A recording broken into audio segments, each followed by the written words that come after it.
Hello everyone, welcome to the 7th episode of CDP. तो दोस्तों, आज से हम लोग मानसिक विकास को स्टार्ट कर रहे हैं। इससे पहले हमने शारीरिक विकास और बाल विकास का अर्थ पे जितना भी प्रीवियस ईयर क्वेश्चंस इंपॉर्टेंट जो कि डिफरेंट एग्जामिनेशन में डिफरेंट आयोग के द्वारा पूछा गया है, उन सबको हमने डिटेल डिस्कशन कर लिया है। तो चलिए दोस्तों, चलते हैं आज का अपने पहले क्वेश्चन की तरफ। ओके, सो आज का पहला क्वेश्चन है, पियाजे ने संज्ञानात्मक विकास को किस तरह घटित होने वाला बताया है। इट मीन्स क्या बता रहा है कि पियाजे ने संज्ञानात्मक विकास को किस तरह घटित होने वाला बताया है। हाउ डिड पियाजे describe cognitive development as occurring. तो पियाजे क्या है कि एक स्विस साइकोलॉजिस्ट थे जो कि कंस्ट्रक्टिविस्ट यानी कि रचनावादी थे, और उन्होंने 4 स्टेजेस में जो है वो बांटा था विकास को। 0 से 2, 2 से 7, 7 से 11 और 11 से प्लस। जो 0 से 2 है वो sensory motor, then pre operational 2 से 7, कॉन्क्रीट ऑपरेशनल 7 से 11, फॉर्मल ऑपरेशनल 11 से अबव। आई नो ये इंग्लिश का टर्म बहुत सारे बच्चों को थोड़ा सा डिफिकल्ट हुआ होगा, बट कोई नहीं, कमिंग स्लाइड्स में आपको हिंदी इंग्लिश दोनों मिलते हुए सब कुछ सामान्य हो जाएगा। ओके, सो अपना राइट आंसर क्या हो जाएगा, इन 4 qualitative different stages of the life. Alright, बढ़ते हैं अपने अगले क्वेश्चन में। रमा ने अपने भाई ताहिर के साथ मतलबी तरीके से व्यवहार किया। अगले दिन ताहिर बीमार हो गया।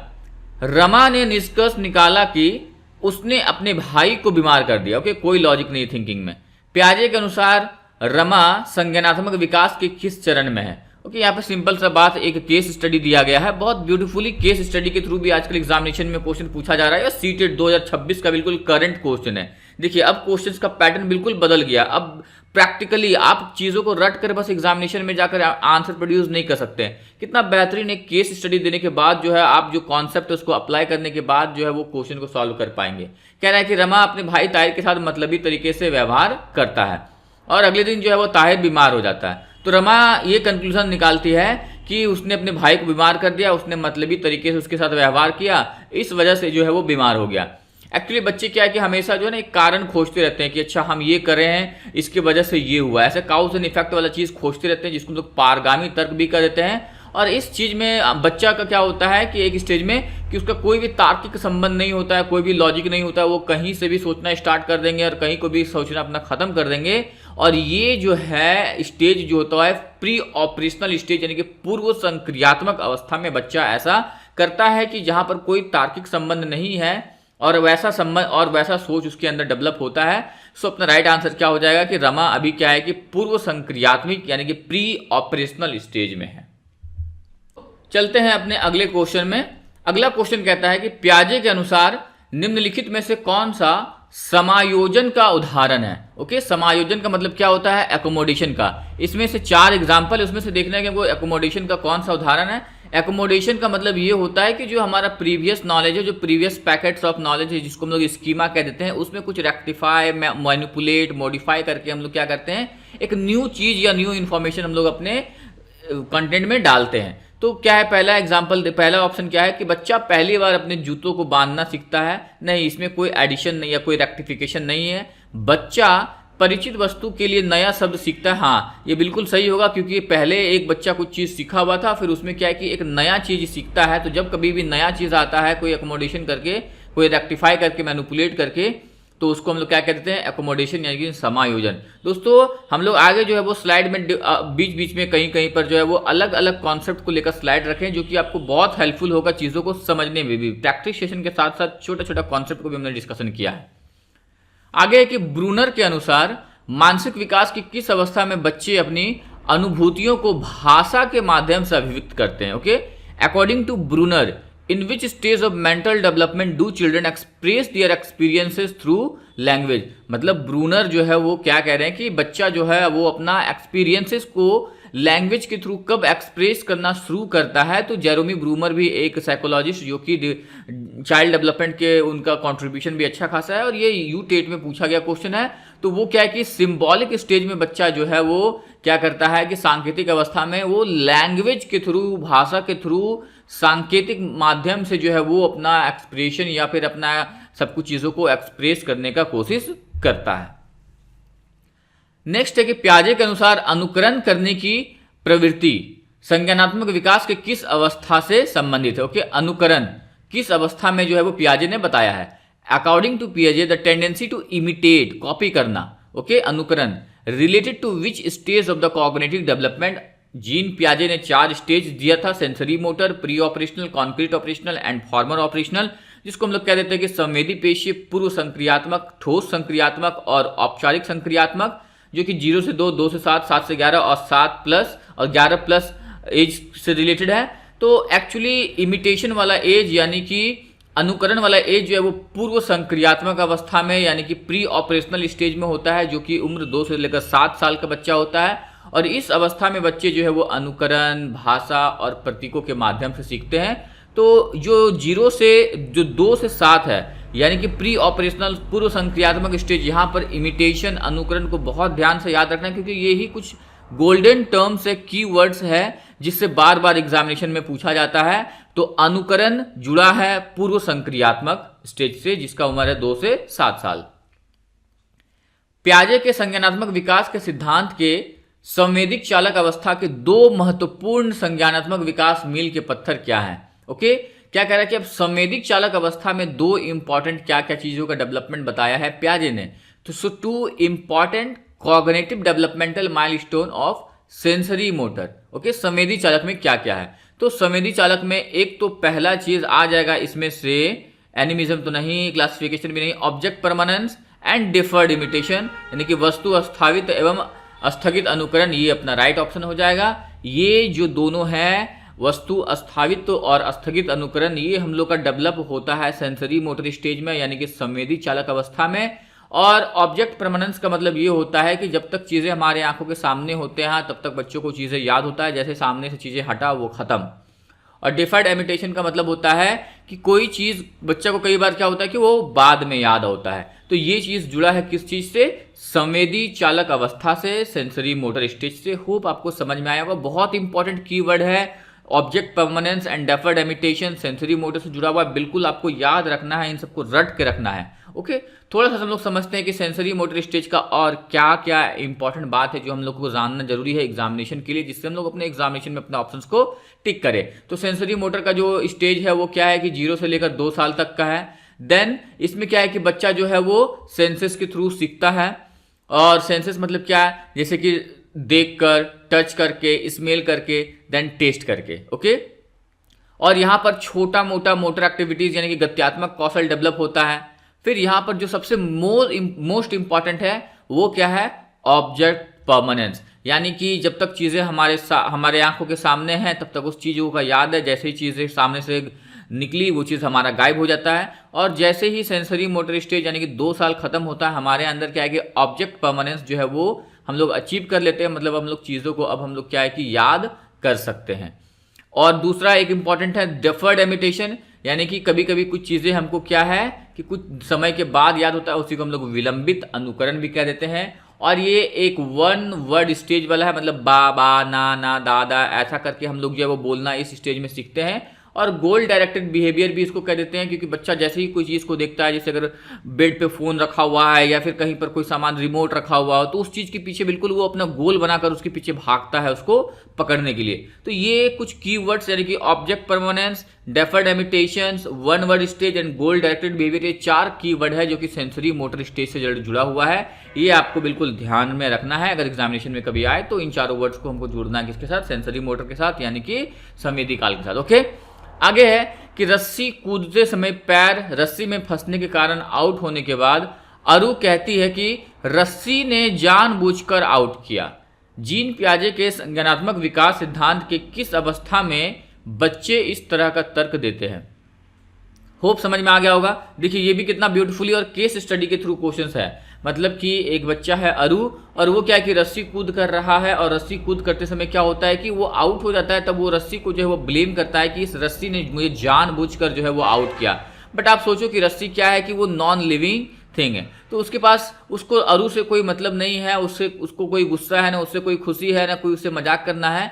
तो वो क्या है कि अरु रस्सी को क्या है कि एक एनिमिज्म यानी कि जीववाद की तरह देख रहा है। और दूसरी बात, इसमें लॉजिक भी नहीं है। तो ये जो जीववाद यानी कि एनिमिज्म वाला बात है वो कब आता है? तो पूर्व चालक अवस्था में, यानी कि प्री ऑपरेशनल स्टेज में, यानी कि वो बच्चा अरु जो है वो अभी प्री ऑपरेशनल स्टेज में है पियाजे के अनुसार। ओके, तो जब आपको पता होगा कि एनिमिज्म किस स्टेज में है, तब आप क्या कि इस क्वेश्चन को बहुत आसानी से टैकल कर सकते हैं। होप आपको समझ में आया होगा। और ये क्वेश्चन भी बड़ा इंटरेस्टिंग अच्छा क्वेश्चन है, ऐसा क्वेश्चन पूछा जाना चाहिए ताकि हमारा जो कॉन्सेप्ट है वो एप्लीकेशन पर भी बेस्ड हो और हम बच्चों को उसी तरह से जो है वो ट्रीट कर सकें अपने स्कूल में भी। ओके, देख लेते हैं यहाँ पर प्री ऑपरेशनल स्टेज जो कि 2 से 7 साल यानी कि पूर्व संक्रियात्मक अवस्था, इस समय बच्चा का और क्या क्या जो है वो मुख्य विशेषताएं होती हैं। एक तो सबसे इंपॉर्टेंट है इमिटेशन स्टेज, मतलब इस समय बच्चे जो है वो अनुकरण करते हैं। फिर एक ईगो सेंट्रिसिज्म यानी कि बच्चा जो है वो सिर्फ और सिर्फ अपना पॉइंट ऑफ व्यू समझता है, दूसरे का पॉइंट ऑफ व्यू नहीं समझता है। देन एनिमिज्म यानी कि जीववाद, वो नॉन लिविंग को भी, मानवीय चीज़ों को भी, निर्जीव वस्तुओं को भी सजीव की तरह देखता है। ओके, देन क्वेश्चनिंग, ये बच्चा यहाँ पर बहुत सारा सवाल पूछेगा। फॉल्स रीजनिंग, कोई मतलब नहीं है उसके सोचने का, कुछ भी सोच सकता है। सिंबॉलिक थॉट, थोड़ा सा सांकेतिक चीज़ों को वो ज़्यादा समझता है। अगर हम उसको एक लैंग्वेज में किसी चीज़ को बोले और वही चीज़ को रिप्रेजेंटेशन यानी कि सिंबल के थ्रू समझाएं तो उसको ज़्यादा बेहतर समझ में आता है। तो यहाँ पर पूर्व संक्रियात्मक अवस्था का इंपॉर्टेंट पॉइंट या कीवर्ड क्या क्या हो जाएगा, तो एक तो इमिटेशन हो जाएगा, देन सेल्फ सेंटर्ड, वो से खुद का, then animism is very very important, animism से बहुत बार सवाल पूछा गया है। जीववाद, क्वेश्चनिंग एज है, यहाँ पर बच्चा फॉल्स रीजनिंग करता है। होप आपको पूर्व संक्रियात्मक में क्या चीज़ें याद रखना है ये बात समझ में आया होगा। बढ़ते हैं आगे। प्याजे ने अपने संज्ञानात्मक विकास सिद्धांत में किस अवधारणा पर चर्चा नहीं की है? इट मीन्स जो प्याजे ने अपना कॉग्निटिव डेवलपमेंट या संज्ञानात्मक विकास का सिद्धांत दिया है, तो उसमें से इसमें कौन सा चीज़ है जिसके बारे में बात नहीं किया है? तो एसिमिलेशन के बारे में बिल्कुल किया है, सेग्रीगेशन नहीं हुआ है बात इसके बारे में, एकोमोडेशन के बारे में बात हुआ है, इक्विलिब्रेशन के बारे में बात हुआ है। यानी अपना राइट ऑप्शन क्या हो जाएगा? ऑप्शन बी हो जाएगा। सेग्रीगेशन के बारे में कहीं पर भी बात नहीं है प्याजे के द्वारा। तो समझ लेते हैं हम लोग एक बार कि एसिमिलेशन, एकोमोडेशन और इक्विलिब्रेशन क्या है। तो जीन पियाजे ने बताया कि what are the factors in cognitive development, मतलब क्या क्या चीज़ है जो बच्चों को सीखने में मदद करती है, जिसको हम लोग निमोनिक्स मेसी MESE से याद कर लेते हैं। M stand for maturation, E for experience, S for social interaction and E for equilibration. Maturation, परिपक्वता, हमारे अंदर जो है वो हेरिडिटी से आता है। एक्सपीरियंस मतलब कोई चीज़ करना, वो हम लोग कोई चीज़ करके सीखते हैं। सोशल इंटरेक्शन, लोगों से मिलजुल कर सीखते हैं। इन तीनों को अभी थोड़ा सा छोड़ते हैं, ये बस इसलिए रखे हैं ताकि कंटिन्यू हो। हमें समझना क्या है, एसिमिलेशन और एकोमोडेशन। और इक्विलिब्रेशन के अंदर 2 चीज़ आता है, एडेप्टेशन एंड ऑर्गेनाइजेशन। और एडेप्टेशन को 2 भाग में बांट देते हैं, एसिमिलेशन एंड एकोमोडेशन। एसिमिलेशन को आत्मसातकरण या समाकलन कह देते हैं, और एकोमोडेशन को हम लोग कह देते हैं समायोजन। अब समझ लेते हैं थोड़ा सा कि एसिमिलेशन और एकोमोडेशन क्या है, क्योंकि क्वेश्चन हमेशा एसिमिलेशन और एकोमोडेशन से ही पूछा जाता है। तो एसिमिलेशन का मतलब होता है कि adding some new information in previous knowledge, मतलब कि हमारे पास ऑलरेडी एक पैकेट ऑफ नॉलेज है और उसमें हम लोग क्या कर रहे हैं कि कुछ नया इंफॉर्मेशन जोड़ रहे हैं, तो उसको हम लोग एसिमिलेशन यानी कि समाकलन कह देते हैं। जैसे कि एग्जाम्पल के लिए अब मम्मी ने हमको क्या है कि मोबाइल के बारे में सिखाया कि मोबाइल बेटा इसको मोबाइल कहते हैं, ये ऐसे चलता है और जो भी बातें हैं। फिर क्या हुआ कि हमने देखा अपने एक अंकल आए, उनके पास हमने देखा टैबलेट। जब वो टैबलेट अपना रखे टेबल पे तो हम उसको देखते ही बोले अरे मम्मी ये तो बड़ा वाला मोबाइल है। हाँ, उसको समझ में नहीं आया कि मोबाइल और टैबलेट में क्या डिफरेंस होता है। फिर क्या होता है कि मम्मी क्या करती है, बताती है कि बेटा मोबाइल और टैबलेट कैसे डिफरेंट है। तो फिर वो क्या करता है कि मोबाइल और टैबलेट को डिफरेंट करके मतलब वो अपने नॉलेज में चेंज किया, उसमें मॉडिफाई किया, एडजस्ट किया। और हम लोग क्या करते हैं कि प्रीवियस नॉलेज में जब हम लोग एडिफाई करके थोड़ा सा नॉलेज को अपना बढ़ा लेते हैं तो उसको हम लोग कह देते हैं अकोमोडेशन। तो अब बच्चा को समझ में आया कि अच्छा ये मोबाइल और टैबलेट एक चीज़ नहीं है बल्कि दोनों डिफरेंट चीज़ है। एक बहुत फेमस एग्जांपल इसी में कुत्ता वाला यूज़ होता है कि एक बार बच्चे को 4 पैर वाला कुत्ता दिखाया, अब वो अगले बार से 4 पैर वाला जानवर किसी को भी देख रहा है तो क्या है कि जैसे जू गया तो वहाँ पर देखा एक शेर को ही देखा तो वो शेर को बोलने लगा ये कुत्ता है। फिर मम्मी ने क्या कि उस चीज़ को मॉडिफाइड किया और बताया कि बेटा ये कुत्ता नहीं ये शेर है। फिर अगले बार से उसको डिफरेंट समझ में आया कि कुत्ता और शेर अलग अलग चीज़ होता है। तो जो उस डिफरेंस को सीखा बच्चों ने उसको हम लोग एकोमोडेशन यानी कि समायोजन कह देते हैं। और जो बच्चा कुत्ता को ही शेर कह रहा था उस चीज़ को एसिमिलेशन यानी कि समाकलन कर देते हैं। होप आपको समझ में आया होगा इन दोनों टर्म्स को, एसिमिलेशन क्या है और एकोमोडेशन क्या है।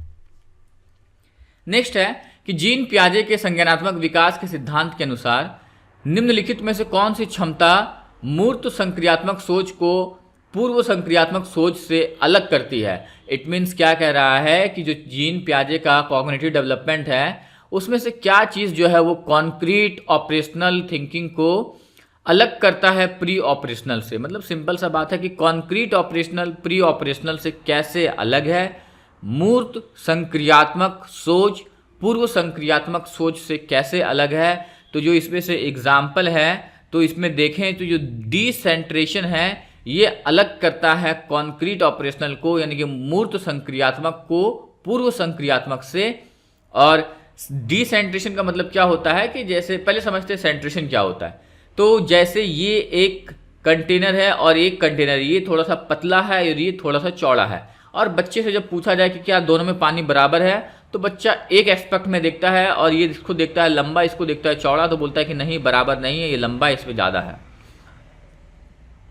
वहीं डिसेंट्रेशन में क्या होगा कि जब बच्चा देखेगा कि अच्छा ये लंबा है और ये चौड़ा है तो वो उस दोनों को अलग अलग एस्पेक्ट से देखकर बोलेगा कि हाँ दोनों में जो है वो पानी जो है वो सेम है। ओके, तो इसको हम लोग कर देते हैं डिसेंट्रेशन। तो जो डिसेंट्रेशन वाला स्टेज है ये बच्चों में कहाँ पर आता है, कॉन्क्रीट ऑपरेशनल स्टेज में, और ये चीज़ बच्चों को अलग करता है प्री ऑपरेशनल स्टेज से। होप आपको समझ में आया होगा कि सेंट्रेशन क्या है और डिसेंट्रेशन क्या है। अगर कॉन्क्रीट ऑपरेशनल स्टेज के बारे में बात करें तो इसमें लॉजिक जो है वो स्टार्ट हो जाता है, लॉजिक यहाँ पर बच्चा आने लगता है।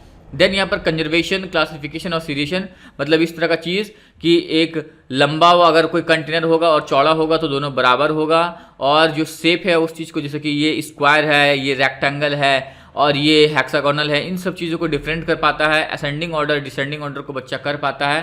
तो ये सारा चीज़ बच्चों के अंदर डेवलपमेंट होता है कॉन्क्रीट ऑपरेशनल स्टेज में। और जब फॉर्मल ऑपरेशनल स्टेज होता है तो बच्चा वहाँ पर क्या है कि हाइपोथेटिकल रीजनिंग यानी कि साइंटिफिक टेम्पर उसके अंदर डेवलप हो जाता है, वो ज़्यादा बेहतर सोच सकता है, रियल और इमेजिनरी के बीच जो है वो डिफरेंस भी कर सकता है।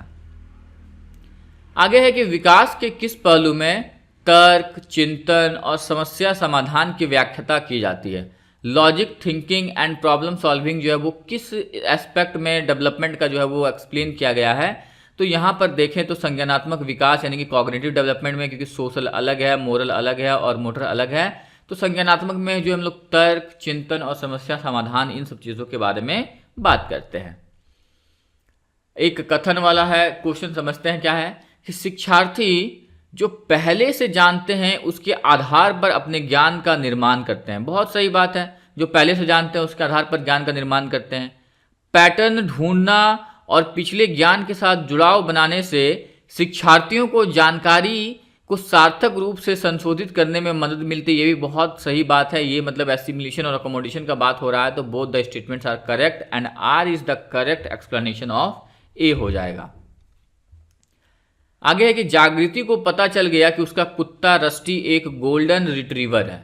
जब वह एक और कुत्ते को देखती है जो कि रस्टी जैसा दिखता है लेकिन एक अलग नस्ल का है, तो वह उसे भी कुत्ता ही समझती है। एसिमिलेशन जीन पियाजे के संज्ञानात्मक विकास के सिद्धांत के अनुसार यह किस अवधारणा को प्रदर्शित करती है। मतलब कि जागृति के पास एक कुत्ता है, ओके, जिसका नाम रस्टी है। अब उसी तरह का एक कुत्ता और वो देखती है लेकिन जिसका नस्ल अलग है। दोनों देखने में अलग है, दोनों का बहुत कुछ अलग है, डिफरेंट है। इसके बावजूद बच्चे उसको समझ में यही बात आता है कि दोनों का दोनों जो है वो एक कुत्ता है। तो ये ऐसा चीज़ जो कि अपने प्रीवियस नॉलेज के हिसाब से नया नॉलेज भी सेम करती है, उसको हम लोग कह देते हैं समावेशन यानी कि एसिमिलेशन। ओके, बाकी ये सारा चीज़ तो उनसे कोई चीज़ वास्ता है नहीं। ऑलराइट, आगे है कि बच्चे अक्सर अपने आसपास की घटनाओं की अपनी व्याख्या लेकर आते हैं। वाह, सही है। बारिश क्यों होती है ये पूछे जाने पर सिया कहती है भगवान अपने कंधों पर पानी की बाल्टियां ढो ढोकर थक चुके हैं। ऐसी व्याख्या, मतलब कि बच्चा जो है हर एक चीज़ को लेकर अपना एक अलग एक्सप्लेनेशन लेकर आता है। तो ऐसे चीज़ों को हम लोग क्या कह सकते हैं, तो ऐसे चीज़ों को चित्रित करती है कि बच्चों का एक आत्म केंद्रित दृष्टिकोण है और वो दूसरे के दृष्टिकोण नहीं, इस बात से इसका रिलेशन नहीं है। स्पष्ट करती है कि बच्चे तर्क करने में नहीं, तर्क करने में बिल्कुल सक्षम है, तब तो वो ऐसी बातें को सोच पा रहा है। साबित करती है कि बच्चों की सोच वयस्कों की तुलना में, ऐसा तुलनात्मक बातें यहाँ पर कुछ नहीं हो रहा है, यानी कि अपना ऑप्शन तो डी सही हो जाएगा। संकेत देती है कि बच्चों में अपने सांस्कृतिक परिवेश के अनुकूल समझ होती है जिससे वे घटनाओं को समझने की कोशिश करते हैं। हाँ, वो अपने तरीके से चीज़ों को समझने का कोशिश करते हैं, तो ये हो जाएगा अपना राइट आंसर। आगे है कि पियाजे ने संज्ञानात्मक विकास का किस प्रकार वर्णन किया है। तो उन्होंने क्या है कि 4 स्टेजेस में किया है, 4 गुणात्मक रूप से भिन्न भिन्न चरण में, sensory motor, pre operational, then concrete operational, then formal operational, 4 stage में बताया है। बहुबुद्धि का सिद्धांत किसके द्वारा दिया गया, who give the theory of multiple intelligence, so Gardner के द्वारा दिया गया है। बाकी गार्डनर के बारे में बहुत ज़्यादा अभी नहीं जाएंगे क्योंकि सिंगल सा क्वेश्चन आया, तो इसको हम लोग याद भी कर सकते हैं कि multiple intelligence was given by Gardner. Spearman ने क्या दिया था, ओके, स्पीयरमैन ने जो है वो इंटेलिजेंस थ्योरी दिया था जो कि 2 फैक्टर पे बेस्ड था, एक G factor and S factor, G for general and S for specific. General का मतलब कोई एक बच्चा जो है वो मैथ, साइंस, इंग्लिश, हिंदी सब चीज़ों का जो है वो मास्टर हो सकता है, और स्पेसिफिक का मतलब अगर कोई मैथ्स में अच्छा है तो वो इंग्लिश में एवरेज होगा। मतलब ये जब हाई लेवल पर जाते हैं तब एक स्पेसिफिक चीज़ों पे हम बहुत अच्छा हो जाते हैं और किसी एक चीज़ों में हम लोग जो है वो एवरेज हो जाते हैं। मतलब कह रहा है कि यहाँ पर 2 तरह से जो है वो इंटेलिजेंस हो सकता है। तो इसका राइट ऑप्शन हो जाएगा कि बुद्धि का द्विकारक सिद्धांत, 2 factor theory of intelligence was given bye Spearman. Alright, आगे है कि निम्न में से कौन सी अवस्था ब्रूनर के संज्ञानात्मक विकास सिद्धांत का अंग नहीं है। ओके, ब्रूनर जो ने जो है वो 3 स्टेज बताया था, तो इसमें से देखेंगे कि कौन सा जो है वो एक नहीं है। सो एक तो पहला इंट्यूटिव, ये बिल्कुल नहीं है। बाकी क्या क्या उसको समझ लेते हैं। प्रतिबिंबात्मक अवस्था यानी कि आइकनिक स्टेज, इसमें वो ब्रूनर ने बताया था कि बच्चा जो है वो लर्निंग बाय सीइंग, यानी कि बच्चा जो है वो देख कर सीखता है प्रतिबिंबात्मक में। देन संकेतात्मक में क्या कहा था कि इसमें बच्चा जो है वो वर्ड्स एंड सिंबल से देख कर सीखता है, वर्ड्स और सिंबल के थ्रू सीखता है। और क्रियात्मक अवस्था में बच्चा जो है वो करके सीखता है। तो अपना राइट ऑप्शन क्या हो जाएगा, ए हो जाएगा, जो कि ब्रूनर के थ्योरी से कोई वास्ता नहीं रखता है, वो बिल्कुल गलत है। बाकी ये 3 दिया गया था ब्रूनर के द्वारा। किसने बहु विमात्मक प्रज्ञा का प्रत्यय दिया है, who give the concept of multi dimensional intelligence. So multi dimensional intelligence was given by Gardner. मतलब क्या कहा था कि इंटेलिजेंस जो है वो कोई एक पहलू या एक बिंदु नहीं है, बल्कि क्या है कि यहाँ पर मल्टी डायमेंशनल बहुत तरह का चीज़ है। जैसे कि नेचुरल, किसी को नेचर जो है वो बहुत पसंद लगता हो, किसी को विजुअल यानी किसी चीज़ को देखकर जो है वो कोई बहुत बेहतर बना सकता है, उसको मतलब अकोमोडेट कर सकता है। हर किसी को देखने का नज़रिया अलग होता है। बॉडली काइनेस्थेटिक, किसी का बॉर्डर में, मतलब अलग अलग एस्पेक्ट बताया कि उन्होंने इंटेलिजेंस का कोई एक एस्पेक्ट नहीं बल्कि मल्टी डायमेंशनल एस्पेक्ट होता है, बहुत सारा चीज़ होता है। ओके, लैंग्वेज होता है, देन म्यूजिक होता है, मैथ्स होता है, नंबर्स होता है। कोई आदमी जो होता है वो खुद को समझाने में स्मार्ट होता है या खुद को समझने में स्मार्ट होता है। कई लोग जो होते हैं वो दूसरे को समझने में स्मार्ट होते हैं। तो बहुत तरह का इंटेलिजेंस का प्रकार है। ये तो बहुत बेसिक सा बात है कि इंटेलिजेंस का मल्टी डायमेंशनल एस्पेक्ट है, लेकिन हमको ये समझना है कि मल्टी डायमेंशनल इंटेलिजेंस का जो कॉन्सेप्ट है वो दिया क्या, किसके द्वारा गया था, तो गार्डनर के द्वारा। आगे की बुद्धि के बारे में निम्नलिखित कथनों में कौन सा जो है वो सही है, which of the following statement about intelligence is correct. So पहला क्या कह रहा है कि बुद्धि अनुभव के परिणाम के रूप में व्यवहार में एक अपेक्षाकृत अस्थाई तो नहीं होगा। अनुवांशिक विशेषक है जिसमें मानसिक गतिविधियां जैसे स्मरण एवं शामिल होती हैं। सिर्फ अनुवांशिक नहीं है, साथ साथ इन्वायरमेंट भी आता है। अगर दोनों देता तो हम लोग यहाँ पर चल सकते थे बुद्धि को लेकर। बहुआयामी है जिसमें बुद्धि परीक्षणों के द्वारा, बिल्कुल अभी जस्ट हमने समझा कि बहुआयामी है, और जिसमें बुद्धि परीक्षणों के द्वारा पूर्ण रूप से परिमय ना की जाने वाली कई योग्यताएं शामिल है, यानी कि बुद्धि को पूरी तरह से हम लोग IQ के थ्रू जो है वो टेस्ट नहीं कर सकते हैं। बुद्धि अभिसारी नहीं है, कॉन्वर्जेंट नहीं, बल्कि वो क्या है कि डाइवर्जेंट है। ओके, वो ज़्यादा चीज़ों को अपने अंदर शामिल करती है। तो ये है बुद्धि के बारे में। आज का अंतिम सवाल, द एकाधिक बुद्धिमानी का सिद्धांत क्या कहता है कि the theory of multiple intelligence states that. Multiple intelligence क्या बात कहता है, यानी कि एकाधिक बुद्धिमानी ये कहता है कि बुद्धि जो है वो कई प्रकार का हो सकता है, कोई एक प्रकार का नहीं बल्कि कई प्रकार का है। सो ये रहा आज का अंतिम क्वेश्चन। इसी के साथ सेशन को हम लोग यहीं पर समाप्त करते हैं। होप आपको ये सारे क्वेश्चन समझ में आए होंगे और आपको ये पैटर्न समझ में आ रहा होगा कि कैसे एग्जामिनेशन, टीचिंग एग्जामिनेशन जैसे कि CTET हो गया, UP TET हो गया, डिफरेंट एग्जामिनेशन में कैसे कैसे क्वेश्चंस पूछे जा रहे हैं। इन सारे क्वेश्चंस को एक बार और आप लोग जरूर देखिए, जिससे क्या हो कि आपको और बेहतर समझ में आए। सबसे इंपॉर्टेंट चीज़ है कि क्वेश्चन को पैटर्न को समझना, बस क्वेश्चन को समझ देख कर याद कर लेना is not enough, is not going to work for you. Okay, so आज के लिए इतना ही, मिलते हैं एक और इम्पॉर्टेंट सेशन के साथ, तब तक के लिए पढ़ते रहिए, बढ़ते रहिए, साइनिंग ऑफ।